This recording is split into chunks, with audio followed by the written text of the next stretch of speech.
Esta é a nossa lição 9, da Escola Bíblica Dominical, classe dos adultos.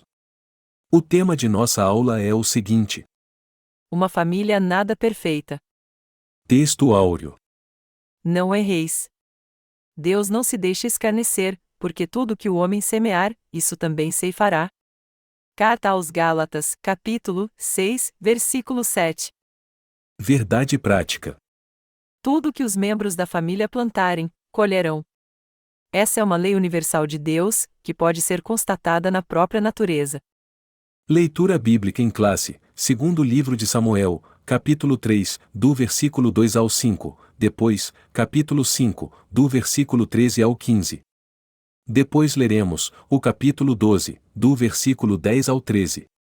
Eu passo a ler. E a Davi, nasceram filhos em Hebrom, foi o seu primogênito Amnon, de Ainoã, a Jezreelita. E seu segundo, Quiliabe, de Abigail, mulher de Nabal, o Carmelita, e o terceiro, Absalão, filho de Maaca, filha de Talmai, rei de Gesur. E o quarto, Adonias, filho de Agite, e o quinto, Cefatias, filho de Abital.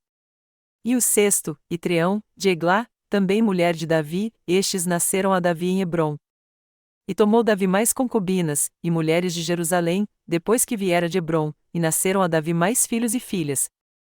E estes são os nomes dos que lhe nasceram em Jerusalém: Samua, e Sobabe, e Natã, e Salomão, e Ibar, e Elisua, e Nefeg, e Jafia, e Elisama, e Eliada, e Elifelete. Agora, pois, não se apartará a espada jamais da tua casa, porquanto me desprezastes e tomaste a mulher de Urias, o Heteu, para que te seja por mulher.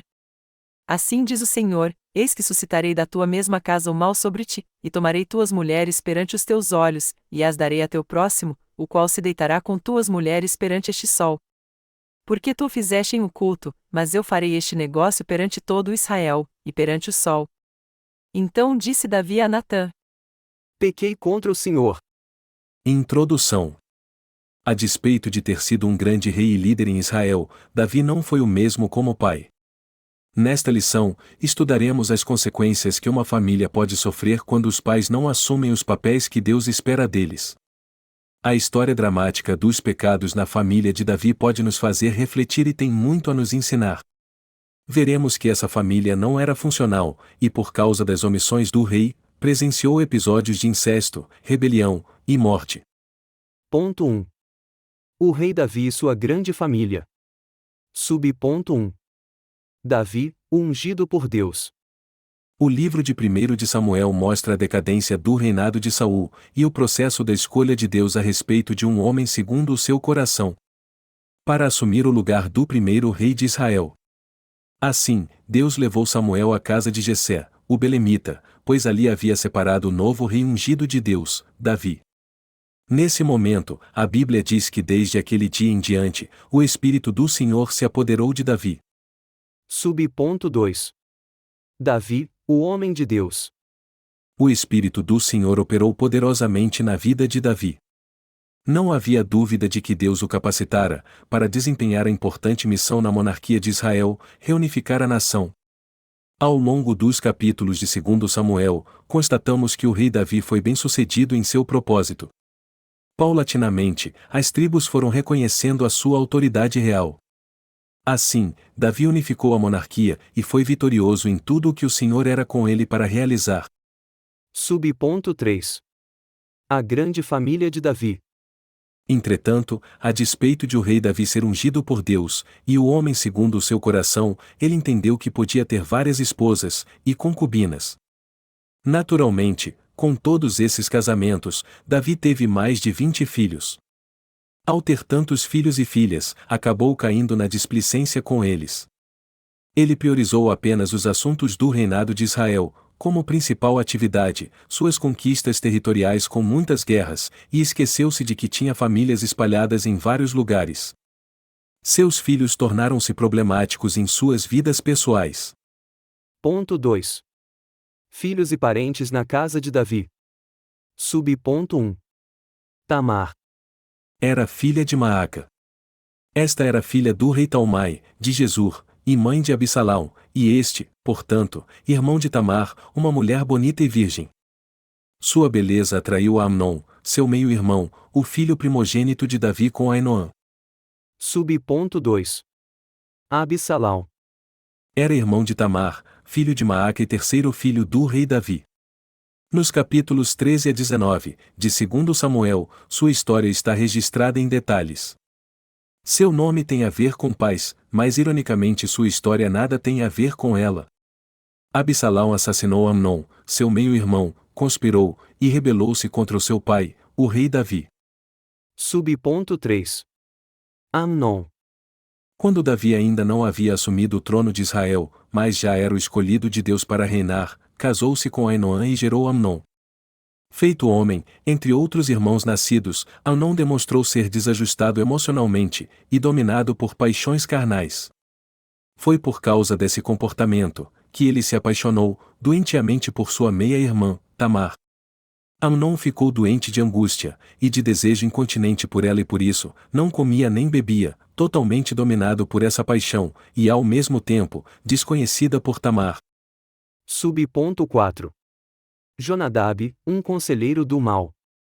Jonadab era primo de Amnon e filho de Simeia, irmão de Davi.